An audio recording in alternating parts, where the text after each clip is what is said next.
Everybody is half decent. Everybody opposes everybody.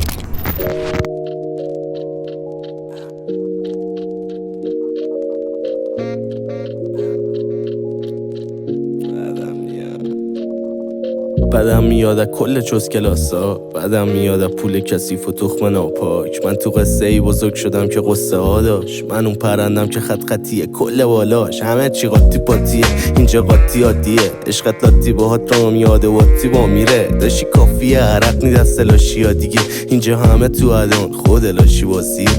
میکنی خودتو گم تو مسیر نمیزنی دیگه مخ تو لکی میری و توی فرم رپی تو میخوای به همه چی گوه بزنی و میبینن همه اون خلق سگی. تو میگی بذار از سر روک بگم اینو حق تگ پشت سری و دست میندازی پشت سری. تو اینو زندگی یادت میده نه بزرگ میش نه یادت میره. اینو زندگی یادت میده همیشه یه جای کارت گیره. میشی دو MBS نمیدونی اصلا فازت چیه. اینو یادت میده زمان میگه که یارت کیه دشمنت کی. گاهی میخوای از ادامه دادن منصرف شی. میشی اسیر یه رابطه که سایزت نی. اصلا میشی رپری که مثل قدیم مستعد نیست. الکی فرصتت میره. هیپ هاپ اولین رفیق قدیمی. هیپ هاپ ما با تو چیا که ندیدیم.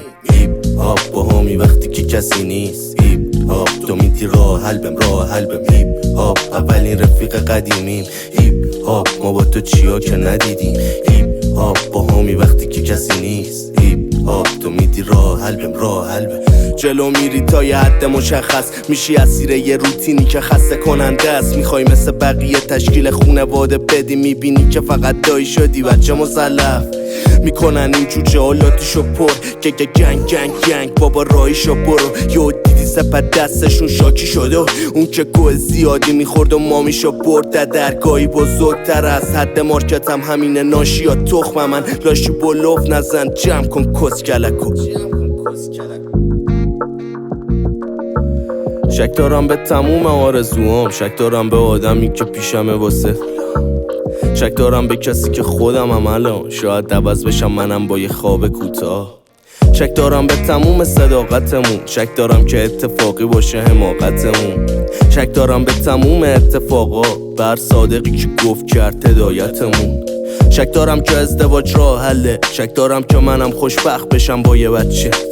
شک دارم به خلوت 2 نفرمون. شک دارم که بتونی بمونی پای عهدت.